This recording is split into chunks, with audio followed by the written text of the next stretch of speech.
জি জি। 1 2 3 go. আলহামদুলিল্লাহ।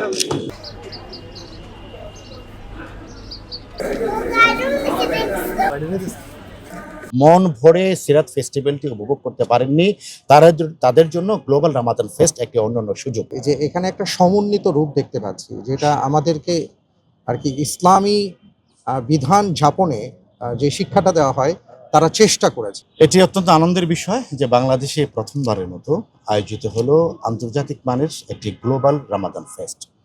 আমরা দেখি যে গোটা বিশ্ব জুড়ে, বিশেষ করে মুসলিম বিশ্ব জুড়ে রামাদানকে কেন্দ্র করে, রামাদানকে স্বাগত জানানো, রামাদানকে কেন্দ্র করে রামাদানের ফ্লেভার সুবাস সবার হৃদয় ছড়িয়ে দেওয়ার নানা আয়োজন থাকে।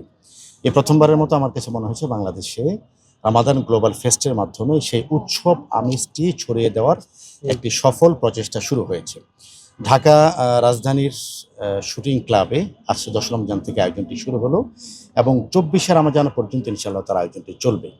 এখানে ট্রেডের অনেকগুলো বিষয় আছে, ব্যবসার অনেকগুলো আমরা দোকান দেখেছি, বাণিজ্য মেলার মতো অনেকগুলো বিদেশি স্টল আমরা এখানে দেখেছি।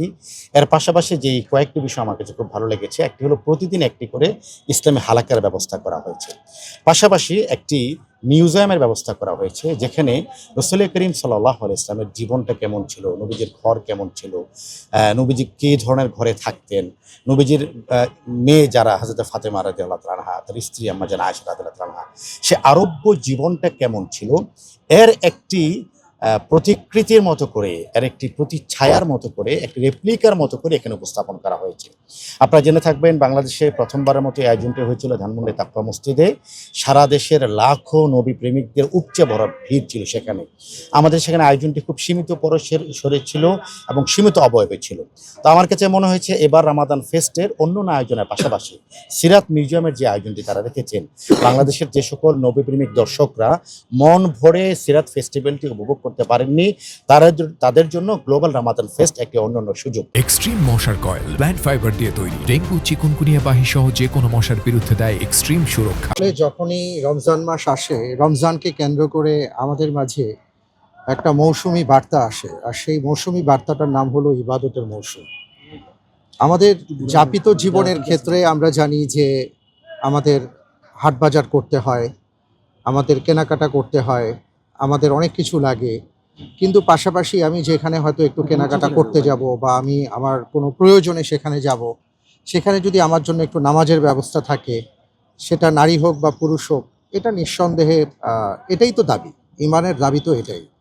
আমি এই জন্য ধন্যবাদ জানাতে চাই আয়োজকবৃন্দকে, যে যারা এত সুন্দর একটা আয়োজন করেছেন। আমি ঘুরে ঘুরে যতটুকু দেখেছি, মাশাআল্লাহ, একটু আগে গাজী সানাউল্লাহ সাহেব বলেছেন যে এখানে শুধুমাত্র আপনি কেনাকাটা করতে আসবেন তাই না, এখানে একটা ফ্লেভার যুক্ত করা হয়েছে, সেটা হলো একটা ইসলামিক ফ্লেভার। এখানে আসলে আপনি হারিয়ে যাবেন ১৫০০ বছর আগে। সিরাত মিউজিয়ামের পাশাপাশি দিয়ে যদি আপনি যান, আপনার কাছে ভালো লাগবে। এখানে দেখেছি আমি যে একটা চমৎকার ইফতার আয়োজন আছে, এটাও আমি শুনেছি, এবং আমি এই জন্য বিশেষ করে ধন্যবাদ জানাবো যে যখন নামাজের ওয়াক্ত হবে, এখানে বিশেষ করে এশার সালাত এবং তারাবির নামাজের ব্যবস্থা থাকবে। ওই সময় দোকানপাট বন্ধ থাকবে, হালাকার ব্যবস্থা আছে এবং সেই সাথে হালাকার ব্যবস্থা ওনারা করেছেন, যে আলহামদুলিল্লাহ বাংলাদেশের পথিযশা আলেমে দ্বীন যারা আছেন তাদেরকে নিয়ে তারা এখানে হালাকার আয়োজন করেছেন।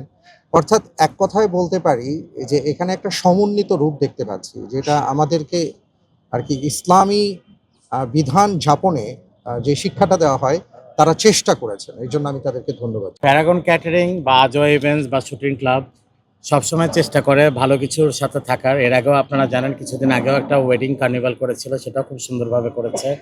তো এই প্রথমবারের মতন আসলে ইসলামিক আলোকে মানে বহির্বিশ্বে যেভাবে রমাদানটা ফেস্টিভ্যাল ভাবে উদযাপন করা হয়, সেটার বাংলাদেশে আসলে ওভাবে করা হতো না। এবার গ্লোবাল রামাদান ফেস্টিভ্যালের মাধ্যমে আমরা জানতে পারবো যে বহির্বিশ্বে আসলে রামাদান ফেস্টগুলো কেমনভাবে করা হয়।